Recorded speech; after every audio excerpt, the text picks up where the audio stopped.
السلام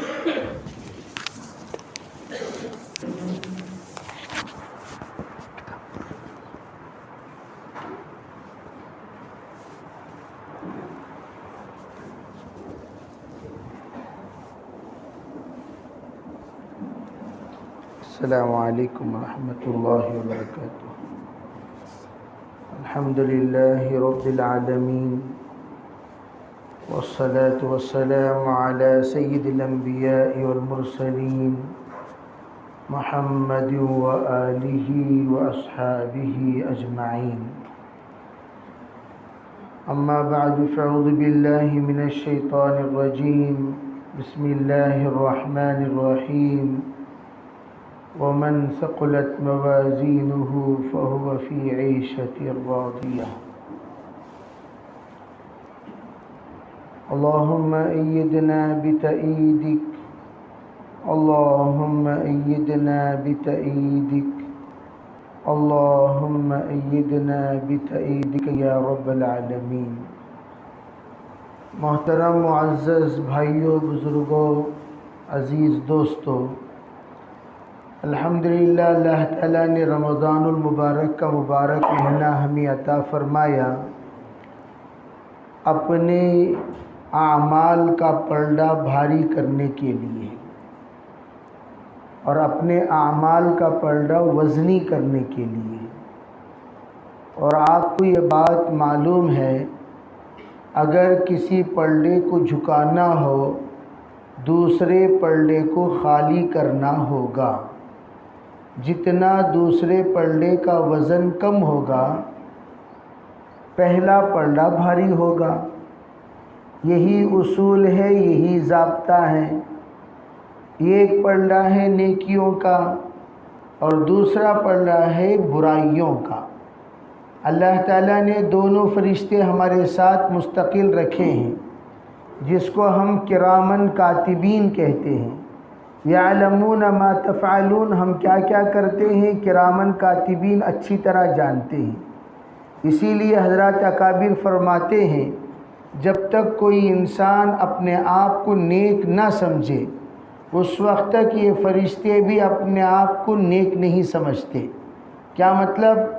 جب تک ہم اپنی ذات سے جب جائزہ لے کر یوں سمجھتے ہیں کہ الحمدللہ میری زبان، میری نظر، میری سوچ، میری فکر، میری جذبات سب کے سب کنٹرول میں ہیں، میں ایک اچھا انسان ہوں۔ جب انسان اپنی ذات سے اس بات کا فیصلہ کر لیتا ہے، علماء فرماتے ہیں یہ فیصلہ اپنے نفس کا، یہ اللہ کا فیصلہ ہوتا ہے۔ استفتی نفسک فإنہ خیر من استفتاہ، اپنی دل سے پوچھو، وہ دل بتائے گا بہترین مفتی بن کر کہ تم کیا ہو کیا نہیں ہو۔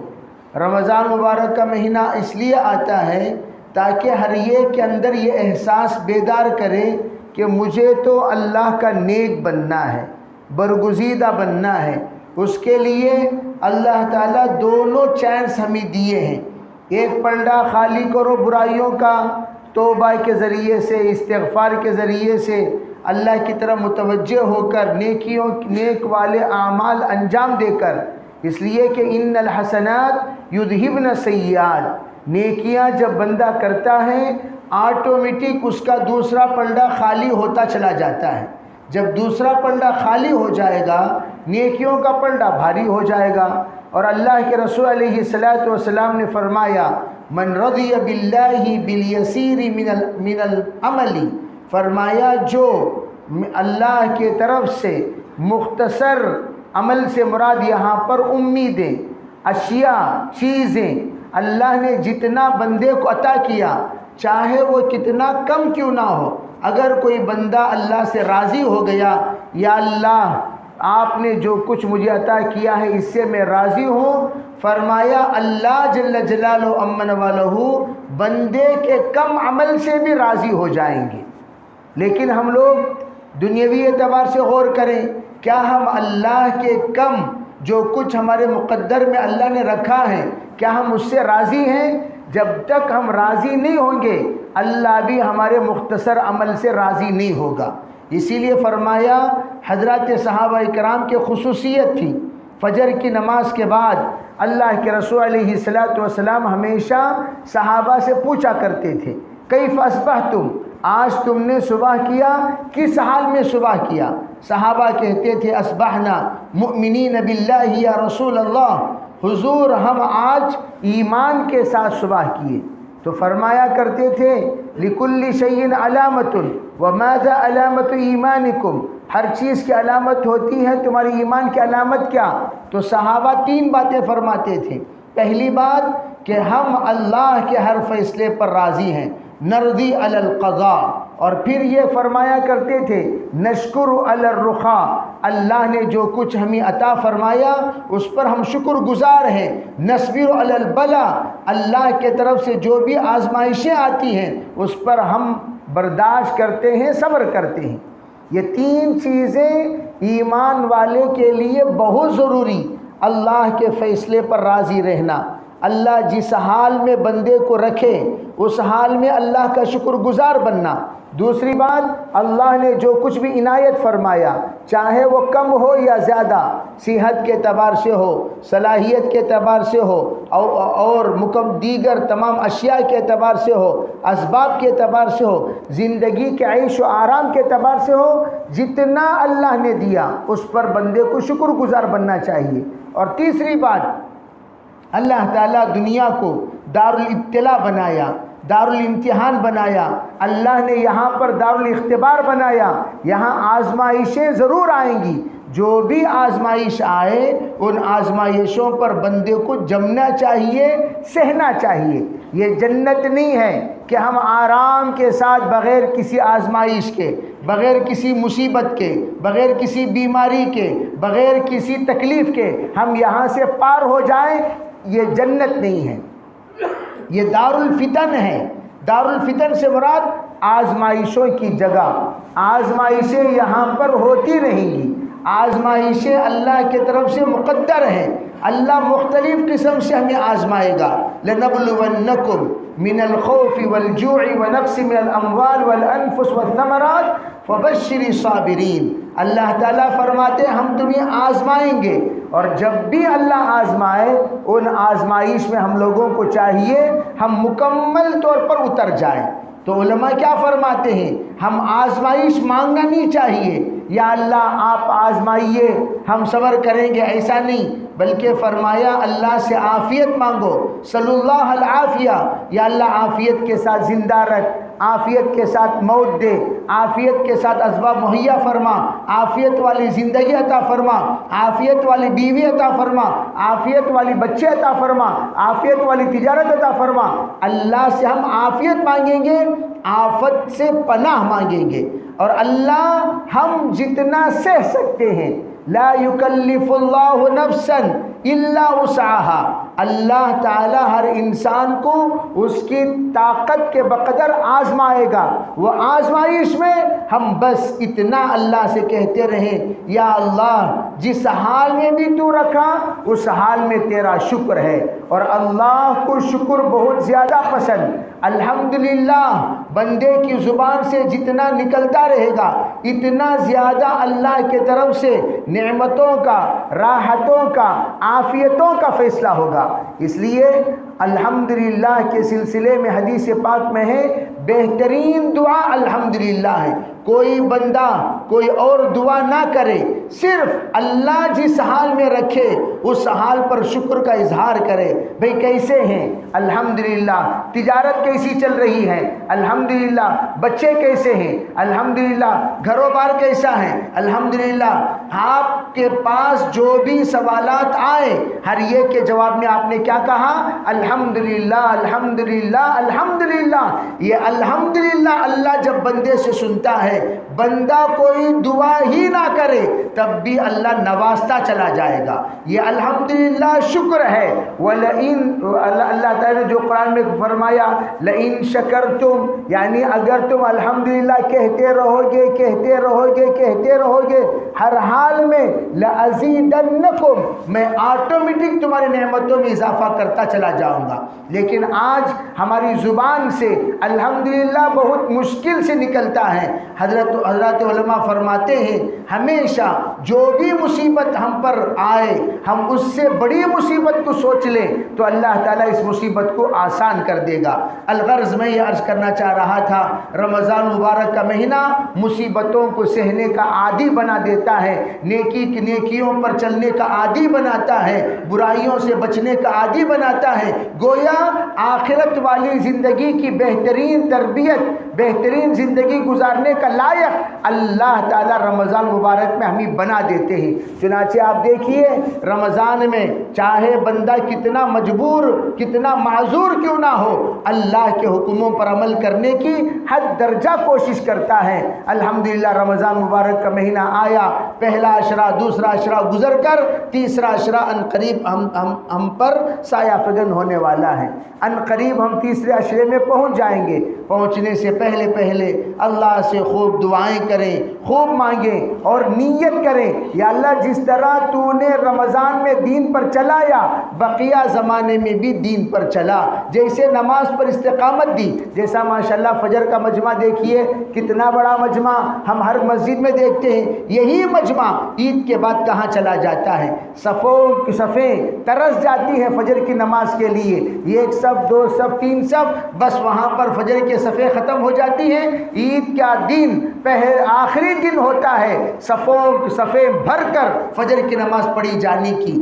جو ہی عید ختم ہو گئی دوسرے شوال ہی کو ہم دیکھتے ہیں صفوں کے اندر مکمل طور پر تخفیف نظر آتی ہے، لکھنا پڑتا ہے باہر تلاش گم شدہ، ارے بے وہ مصلی کہاں چلے گئے جو رمضان مبارک میں صف بھر بھر کے آیا کرتے تھے، وہ مصلی کہاں چلے گئے جو مسجد کو بھر دیا کرتے تھے، وہ مصلی کہاں چلے گئے جو مسجد کے لیے رحمت بن کر آتے تھے، وہ مصلی کہاں چلے گئے؟ کس آسمان نے ان کو چک لیا، کون سی زمین نے ان کو نگل لیا، کہ کس جگہ پر جا کر وہ آباد ہو گئے؟ کہیں نہیں گئے، پورے کے پورے محلے ہی میں ہیں، لیکن سستی اور کاہلی بڑھ جاتی ہے۔ تو ہم نیت کریں انشاءاللہ آج ہی عزم مصمم جس حال میں بھی اللہ نے ہمیں رکھا اللہ کا ہم شکریہ ادا کریں گے۔ اللہ تعالیٰ جس حال میں رکھا اس حال پر ہم راضی رہیں گے۔ اللہ تعالیٰ کی طرف سے آزمائشیں آئیں گی، ہم لوگ اس پر صبر کریں گے اور ہر حال میں اللہ کے حکموں کے ہم پابند بنیں گے۔ یہ صرف رمضانی میک اپ نہیں رہے گا، رمضانی نمازی نہیں رہیں گے، رمضانی سچے نہیں رہیں گے، رمضانی صرف بن کر ہم نہیں جئیں گے بلکہ ہم پوری زندگی رحمانی بن کر، رمضانی بن کر نہیں رحمانی بن کر نیت کرو انشاءاللہ آخری دم تک جیسے رمضان میں ہم پابند رہے، سچائی کے پابند، امانت داری کے پابند، عفت کے پابند، عزت کے پابند، حلال و حرام کے تمیز کے پابند، اچھی بری تمیز کے پابند، سیئات سے نفرت حسنات سے محبت، جس طریقے سے رمضان میں ہمارا یہ ماحول بنا رہا اسی طرح ہم دیگر اوقات میں بھی انشاءاللہ بنائے رہیں گے تو اللہ کی مدد ہمیشہ۔ وَلَا تَمُوتُنَّ إِلَّا وَأَنْتُمْ مُسْلِمُونَ، جب بھی موت آئے گی انشاءاللہ اسلام کے ساتھ، ایمان کے ساتھ، کلمے کے ساتھ ہم دنیا سے رخصت ہوں گے۔ سب نیت کریں گے بھی انشاءاللہ۔ تو اس لیے تمام ساتھی حالات اس وقت میں دیکھو، اس وقت جو ہندوستان کا حال ہم سے جو تقاضا کرتا ہے وہ توبہ کا تقاضا کرتا ہے، توبہ کا۔ فَنَاظِرٌ كَيْفَ تَعْمَلُونَ، اللہ تعالیٰ دیکھ رہا ہے ہم کیسے کیسے اعمال کر رہے ہیں۔ اعمالکم امالکم، ہمارے اعمال سدھر جائیں اللہ کے فیصلے بھی سدھر جائیں گے۔ ایک عام انسان، ایک سیاست دان، ایک ابھی جدید دیندار آپ اسے کہہ سکتے ہیں، اس بندے نے فجر کے نام سے ایک کلب شروع کیا، فجر کلب، میں نے ان سے پوچھا آپ یہ فجر کی لب کیوں شروع کیے، ظہر عصر مغرب عشاء کی لب کیوں نہیں؟ فرمایا مولانا میں نے اس کا فجر کی لب اس لیے نام رکھا، جس طرح ہمارے جمعے کے مصلی ہوا کرتے ہیں تمام مساجد میں، جس دن فجر کی نماز میں ہمارے مصلی ایسے ہو جائیں، یقین مانو ہندوستان کا نقشہ اللہ بدل دے گا، ہندوستان کا نقشہ بدل دے گا، تمام ظالموں کا خاتمہ کر دے گا، زمانے کا فرعون حامان و شداد و نمرود کا خاتمہ ہو جائے گا، ظلم و ستم کا خاتمہ ہو جائے گا، عزت اور سربلندی مسلمانوں کے حق میں طے ہو جائے گی۔ وَأَنْتُمُ الْأَعْلَوْنَ إِن كُنتُم مُؤْمِنِينَ، فرمایا تم ہی سربلند رہو گے بشرطے کہ تم سچے مسلمان بن جاؤ، اور سچا مسلمان فجر کی نماز کی پابندی سے دکھائی دیتا ہے۔ سب نیت کریں گے بھی انشاءاللہ، تو فجر کے بعد ہم فجر کی نماز کا اہتمام کریں، تمام نمازوں کا آٹومیٹک اللہ توفیق دے دے گا، جلدی سونا جلدی اٹھنا، اگر انشاءاللہ فجر کا اہتمام ہو جائے برکات کا سلسلہ رزق کے اعتبار سے اللہ عنایت فرمائیں گے، اور زندگی میں بھی اللہ برکت دیں گے۔ اللہ تعالی ہم میں سے ہر ایک کو عمل کی توفیق عطا فرمائے، عافیت کا معاملہ فرمائے، اللہ امت کے حال پر رحم فرمائے، اور جو انتخابات آ رہے ہیں اور انتخابات میں غفلت سے باز آ کر ہوشیاری کے ساتھ، اتحاد کے ساتھ، اتفاق کے ساتھ انتخابات کو صحیح ڈھنگ سے انجام دینے کا اللہ توفیق عطا فرمائے، اور صحیح رہبر اور رہنما جو امت کے حق میں، قوم کے حق میں، اسلام کے حق میں، مسلمانوں کے حق میں عافیت ہو، اللہ اس رہبر کو ہمارا نمائندہ بنائے۔ وآخر دعوانا الحمدللہ رب العالمین۔ اللهم لك الحمد ولك الشكر، اللهم صل على سيدنا محمد وعلى آل سيدنا محمد وبارك وسلم۔ اللهم أرنا الحق حقا وارزقنا اتباعه، وارنا الباطل باطلا وارزقنا اجتنابه۔ اللهم آت نفوسنا تقواها وزكها أنت خير من زكاها، أنت وليها ومولاها، واهدنا إلى سواء السبيل، واهدنا إلى سواء الصراط۔ اے اللہ ہم سب کے گناہوں کو معاف فرما، یا اللہ ہمارے خطایا سے درگزر فرما، بقیہ زندگی تیرے رحمات پر مرضیات پر گزارنے کی توفیق عطا فرما، یا اللہ عفت کے عزت کے فیصلے فرما، عزت کے اور احترام کے فیصلے فرما، یا اللہ مسلمانوں کی سربلندی کے فیصلے فرما، اسلام کا بول بالا فرما، باطل کا منہ کالا فرما، یا اللہ ہم میں سریے کو سچا پکا مسلمان بنا دے، یا اللہ یقین والا بنا دے، تقوی والا بنا دے، طہارت والا بنا دے، دعوت والا بنا دے، اخلاص والا بنا دے، رشد و ہدایت والا بنا دے، یا اللہ ورکعوا مع الراکعین کا ہمیں مصداق بنا، واسجدوا مع الساجدین کا ہمیں مصداق بنا، یا اللہ کونوا مع الصادقین کا ہمیں مصداق بنا، یا اللہ جس طرح تو نے صحابہ کرام کو قبول فرمایا اور ان کو پورے عالم کے لیے نمونہ بنایا، یا اللہ ہمیں اور ہماری نسلوں کو اپنے فضل سے قبول فرما، اسلام کا نمونہ ہمیں بنا دے، یا اللہ ہمارے حالات کو درست فرما، ہمارے حالات کو درست فرما، ہمارے حالات کو درست فرما، فتنوں کا خاتمہ فرما، فتنوں کا خاتمہ فرما، فتنوں کا خاتمہ فرما، فتنوں کا خاتمہ فرما، فتنوں کا خاتمہ فرما، فتنوں کا خاتمہ فرما، یا اللہ ہم میں سریے کو قبول فرما، یا اللہ ہم انفرادی طور پر یا اللہ طرح طرح کے پریشانیوں میں مبتلا ہیں، یا اللہ ہماری پریشانی کیا ہے آپ اچھی طرح جانتے ہیں، یا اللہ اپنے فضل سے اپنے کرم سے ان پریشانیوں کا خاتمہ فرما، یا اللہ ہمارے اندر نیک نیت پیدا فرما، نیک ارادے پیدا فرما، نیک حوصلے پیدا فرما، یا اللہ نیک عزائم پیدا فرما، یا اللہ بد سے پوری پوری حفاظت فرما، یا اللہ ہمیں نیک آدمی بنا، اپنے آپ کو نیک بنانے کی توفیق عطا فرما، یا اللہ اپنے آپ کو اچھا بنانے کی توفیق عطا فرما، اے میرے اللہ برائی سے برا بن کر مرنے سے پوری پوری حفاظت فرما، نظر بد سے حفاظت فرما، یا اللہ بری باتوں سے حفاظت فرما، بد اخلاقی سے حفاظت فرما، بد کرداری سے حفاظت فرما، بد معاشی سے حفاظت فرما، یا اللہ نیک بنا دے، برکت والی زندگی عطا فرما، یا اللہ ہمارے ہر معاملے میں برکت عطا فرما، یا اللہ اولاد میں برکت دے دے، کمائی میں برکت دے دے، یا اللہ ہر طرح کی زندگی میں برکت دے دے، اپنے فضل کا کرم کا معاملہ فرما، ہمارے جتنے حاضرین مجلس ہیں سب کو قبول فرما، سب کو قبول فرما۔ رمضان المبارک ہم سے عنقریب رخصت ہونے والا ہے، اے اللہ آئندہ رمضان ہمارے حق میں مقدر ہے یا نہیں ہے ہم میں سے کوئی نہیں جانتا میرے رب، یا اللہ اس کی قدردانی نصیب فرما۔